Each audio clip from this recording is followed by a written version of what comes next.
not a whole lot of money. And then with Weebly, you can put your website on there. And so you can, they have tools, that you can utilize. They actually have a guide that is right there on Weebly that you can utilize and go step by step with setting up how you want your Weebly site to look. They have a blog attached to them also. And guess who else they have attached to them? They also have Google AdSense in there. And so, that's just 3 options for you if you're blogging. Okay. Now, so article marketing. Okay, article marketing it's writing content, writing good and consistent content. With article marketing, let's say you wrote a blog. Let's go back to the car again. You wrote a blog and you did a lot of stuff about car repairs. You've got a lot of that information on there, and where you can go and different things. Now, you blogged about that. It doesn't take a whole lot for you to turn that blog into something that you can actually use, and you can submit that as an article submission. Now, article submissions, I love those because they really make you write better, because they're not going to just take they're not going to take anything that you have and just let you just go ahead and just submit that as an article. Because remember, these are businesses that have a reputation. And when you have your business, you will have a reputation. So whatever comes out of your business, it's directly reflected in your reputation. And so when you send in your articles, there's a certain way that they want you to write those articles. And you have to follow their template. And they have a template, of how this needs to be written. And so first you need to start off with the content. So you got a blog that you can tweak and you can add some things to it. I use 2 companies. I use 24/7 press release for like a press release. And it has to be, with a press release, it's some information that is really newsworthy that you're doing for your business. Or, maybe you were blogging about car repairs, and you found out this company was running like a special or, something like that. And, maybe this is their first time, doing it, or, whatever. But it has to be something that's newsworthy. And so keep that in mind. It is not just for you to advertise or anything like that. However, let's say you're blogging, and let's say your blog is richandrichhomeopportunities.blogspot.com. Okay, that's the website. You can put 1 to 2 links a lot of times when you are submitting your article. So the first thing you focus on is writing about something that when you give that link should tie into something that you actually you actually have some knowledge about what you're talking about, because, people will go and they will follow your link. And so they don't want you, if you're submitting an article about car repairs and, and all of this information, and maybe you're going to go there, and then when they look at your website, it's basically all fashion-based and jewelry-based and everything. So, you can kind of see how people would be wondering, But versus if you're writing about car repairs and then they look at your blog and they start to find all this wonderful information, you know what that helps with? Guess what? That's word of mouth. Now you've got word of mouth, and you've got people coming to your blog through your article now. Isn't that cool? So you already blogged about this topic, but you added some other things. You found out some more research, and now you're ready to submit it as an article. So I use 24/7 press release it's got to be newsworthy. It's not an advertising thing. However, whatever that news is, you can tie in your link and make sure you're writing about things, like I said, that tie into the link that you're going to associate that article with. And then it goes through an approval process.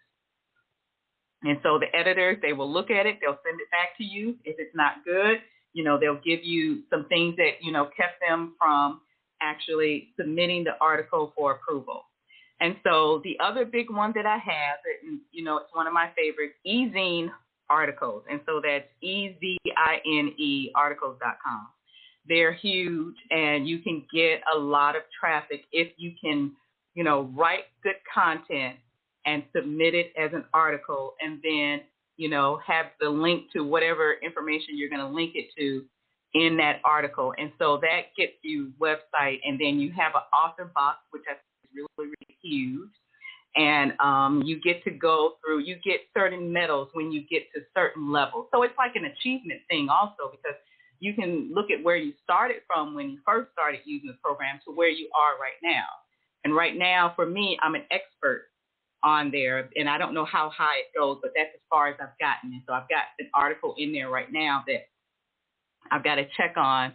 And so they have a free article review process, and it just takes a little bit longer. So, you know, as that article is being approved, then continue to blog and continue to, you know, blog and do whatever you're doing. And then, you know, get that article back, figure out, you know, where you made mistakes at. The next time you'll be able to get it done with no problems whatsoever. It'll be easier for you, and it will become easier. The more you do it, the more you're blogging, the more you submit articles, the better you get at it. And so that means that if you're doing blogging and you're doing your article submission and everything, it's very easy to keep up with this, especially if you only have one blog, or or whatever. But blogging and article marketing is what I'm talking about. But there's all other types of social media and other types of marketing that you can do. There are other types of blogs that you can have where you can post. Everybody should know about, I take that back. There's Twitter, there's LinkedIn, there's Tumblr, there's Pinterest, there's Instagram, there's TikTok, there's Facebook, there's YouTube, Blog Talk Radio, which I'm on right now. So there are a lot of avenues that if you are willing to put in the work that you can utilize to help get the name out about your brand, your business, and to get people to focus on what you have to offer. All right. And so with the article marketing, if your article gets submitted and you have your links on it, then you continue to do those things. Okay. So now you're thinking, articles. It'd be nice to kind of get maybe a template or something like that maybe I can use, and maybe I can add, it's something that's focusing on kind of what I do, and then I can, tweak it to, things that I have. Well, if you go to eZine Articles, EZINE, articles.com, so ezinearticles.com, they actually have templates. These are not free, but they don't cost a whole lot of money either. And so I think it's like $19, $20. Now, I realize that $19, $20 can buy a lot of stuff, depending on what stores you go to or whatever. And I'm thinking of Dollar Tree because I love Dollar Tree. And so when people start talking about dollars, I don't care how many dollars there are because it can get me something in Dollar Tree. So, yeah, so it's $20, but you get a template. And, and I actually purchased it because, remember, if I'm going to talk about something, I want to have some experience with it. I know what I'm telling listeners, and they can kind of get a view of it. And so you buy the template, and the templates have a starting point for you that basically is a template of what an article how it should flow. And so you get an idea. And then that helps you with your writer's block. Like let's say, for instance, me, wow, they really had this great necklace and, this watch at, on Stella.com and StellaIn.com. And I really like that.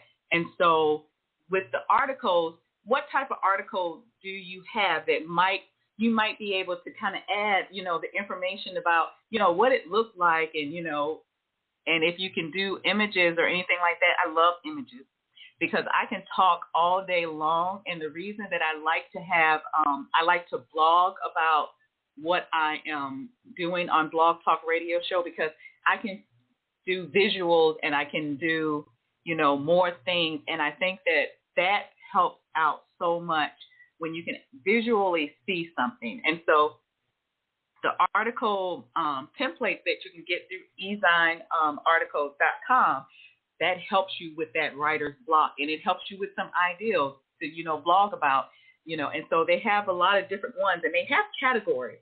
So you can pick through, if you go on their site, you can pick through like what particular area you're thinking about writing in. And so, I mean, if let's say you today you listened to the show and you said, hey, what she said kind of really made sense. So I think I'm going to go to Blogger, WordPress, or, Weebly, and I'm going to kind of, try these things out.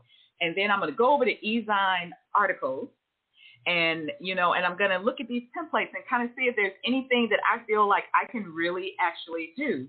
Now, they're templates. Let me stress that again. These are templates. These are not your full articles or anything like that, but there's something to at least get you going, get your creative juices flowing for your product, your business. Because remember, this is your product, this is your business, and so that's what you want to focus on. You don't want to focus your attention on, unless you're doing affiliate marketing. Affiliate marketing is very different because, yeah, you need to market according to your merchant requirements because there are certain ways you cannot market and you cannot advertise. And so it behooves you to understand what that is if you're going to be an affiliate marketer for them. So maybe the template that you're going to be blogging about pertains to who you are doing business with as an affiliate marketer.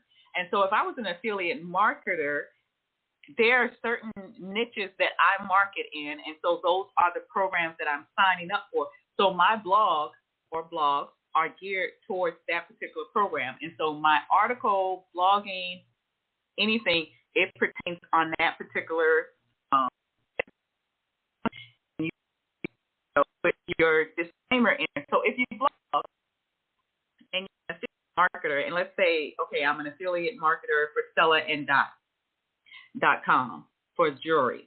And my article is going to be geared towards jewelry, towards, maybe a holiday is coming up or something like that. And I blog about that. Well, when you're blogging, and I know this is going to blow some people's minds, but you want your permalinks when they show up in your web browser, like where you go to do your search, you want it to say like richandrichhomeopportunities.com, whatever my blog name is, Stella&Dot, whatever I was talking about on that blog. Well, that's a link that you can, kind of do it a different way according to whatever the article marketing wants you to do it, so that you can have a link back to your website that has that information on there. And the beautiful thing about images, because now guess what? You got a link back to your blog from your article that you submitted that got approved. And now you start to see traffic, increasing on your website. Okay. Now, the other thing with blogging, especially, you want to always make sure, and I am bad about doing this, and so sometimes I'll go back and do it afterwards, and you shouldn't. You should be doing it right then and there. Get those keywords down. Those keywords, you put those in your label when you're blogging. If you can feature an image, you want to put your featured image, up there. So that it's seen and you can get money. And your images, when you do your images, make sure you fill in keywords for your images, because images like Pinterest and, other places like Instagram, those images, they mean a whole lot. And we could do a whole nother thing about images and, submitting those. But your permalink within your blog for any type of blog, do it in if you do it in Blogger, it comes up, and so I just kind of, I copy the link and then I, copy and paste it to wherever I want it to go for where I'm marketing or advertising. You can do, and you can in WordPress, and because if you don't change that permalink, this is what happens. You get a link that has an ugly number after it, and that's a kind of a turnoff. It's much better when you have a link when people go in there. If you put it in, an article or your blog, it says where your blog is located, and it says what that topic is. If that's a topic that they're interested in, then they can go to that. It's really kind of hard for them to find out if they're interested in your topic if there's just like 119 after it. They don't know what 119 is, and 9 times out of 10, they're not going to be concerned about going to them unless you just wrote something really, really great. And they say, okay, I'm going to go ahead and see what this is about. It's much better for you to have it geared towards what is actually there in writing. And so that's where you go in your blog and you do your permalinks. And so those are things on blogging. Like I said, I recommend